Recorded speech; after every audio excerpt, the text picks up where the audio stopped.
na karindwi. Uyiguze ibihumbi 40 by'u Rwanda. Ubu se hari umuntu wenda mwajyanye gutereka tujyane umfashe kuri akana gakweto cyangwa se oya ntawe najyanye nawe ninjye warwiguriye kuko byabaye ngombwa nyine karirwo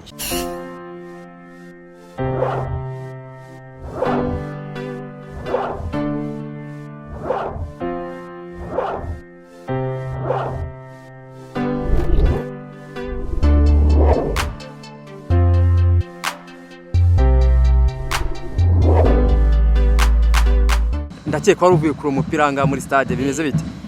Nari mvuye kureba umupira muri stade ariko mvuye no gushakisha inkweto tubura kuzajyana mu birori ngiye mu birori by'umuyobozi ukomeye cyane ko tubura no kuzajya kuganiriza urubyiruko. Ese benda tugaruke muri stade wari baguwe umupira? Ndi kureba umupira wa APR na Musanze ariko APR kabisa irabikora. Urayifana ariko? APR ndayifana. Kuva ryari ni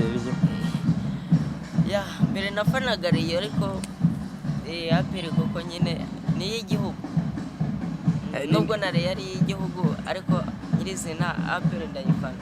Ni ingabo z'igihugu bivuga gutyo kuko muri interview bakunda kuvuga ngo ndashimira cyane ingabo z'igihugu cyane cyane afande James Kabarebe kubwi none kuki Rayon Sport waretse kwifana? Rayon Sport nayivuyeho nyine kubera ko APR ni ingabo z'igihugu. Nukuvuga ati rero niyo mpamvu nyifana cyane ko ushobora kuba wenda yaba yihagarariye ni James Kabarebe. Rero nawe bitewe n'inama abaduha nk'urubyiruko ubwo nyine bigaterwa nanone yuko namukunze, niyo mpamvu rero nanjye ngombwa byabaye ngombwa ko ariyo mfana kandi nkaba mushimira nawe inama agenda duha nk'urubyiruko. Hari aho yaganiriye n'urubyiruko niba ari ku Gisozi ndakeka ariko ntabwo ndi kwibuka neza. Ubwo rero kenshi ibiganiro nagendaga nkunda kubikurikirana ku maradiyo ariko narongeye nsubira inyuma ngenda mbikurikirana kuri YouTube uko byagiye bikorwa ibiganiro impanuro abagenda duha mbamukurikiye gatanu ku kandi. Buri wese nkagenda nkurikira ibiganiro bye nkumva nta kibazo rwose. Ese muri stade ibyishimo rabisohokanye cyangwa se waba utacyo utishimye kubera umukino warebaga? Ibyishimo nta kibazo ndabisohokanye kabisa. None tusubira inyuma rero wari ufite igikapu hari ufitemo sinzi akantu ufitemo ko byanda kose ni keza. Uritegura iki karagakweto kankavuge nagakweto urateganya kukajyana he nko kwari ubikomojeho? Karagakweto ndateganya kukajyana mu nama nzagirana n'urubyiruko ahantu bita mu by'Imana tukazaba turi kumwe n'abayobozi batandukanye ntabashije kumenya. Ese ubwo butumire ninde wabuguhaye umara igihe kingana iki? Ubwo butumwa ababumpaye se ngombwa ko bavuga ariko ubutumwa mbumaranye nk'iminsi igera kuri 5. Byumvikane ko uryamuka n'arotabenda urwo rugendo rushobora kuba rukomeye? Rurakomeye rwose nta kibazo nizeye ko rukomeye.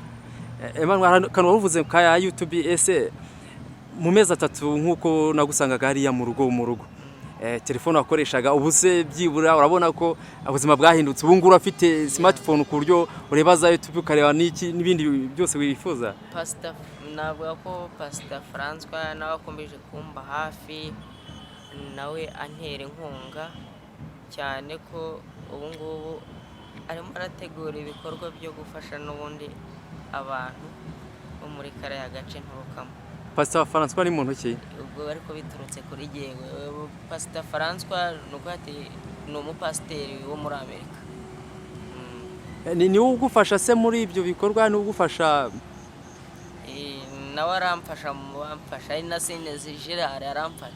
Sinezi Gerard yampaye imizinga ya kijyambere 10 ubu nayishyizemo inzuki amanigare nayo narigendagaho rwose nkikire mu cyaro ariko nyine nabaye ndibitse ariko nubundi buriya nayo nzajya ndikoresha.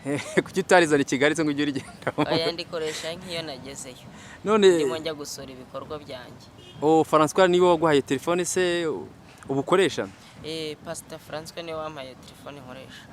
Yego. None twereke kuri urwo rukweto waje gwawe uyu munsi, ese uruguze he, uruguze angahe? Oya si ngombwa. Si ngombwa. Ariko uracishamo twereke nyine wereka abakurikiye Bwiza TV bereka ati dore ubuzima bwarahindutse, nabo bagira ishyaka ryo gukora ibikorwa byiza bamenyekane. Yeah, okay. Urabona kari uyiguze ibihumbi 40 by'u Rwanda. Ubu se hari umuntu ubaye na mwajyanye gutereka tujyane umfashe kuri akana gakweto cyangwa se oya ntawo najyanye nawe ninjye warwiguriye kuko byabaye ngombwa nyine karirwo nciyemo mbarirwo mfata. Costume se nayo ko costume nayo ntuwe nyifite. Usanzwe ifite?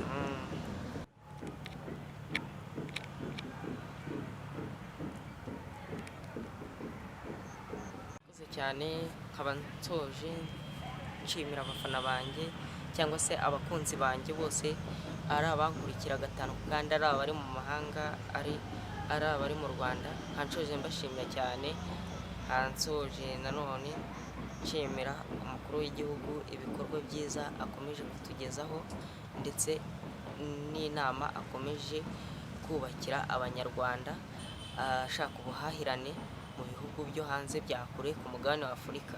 Murakoze cyane.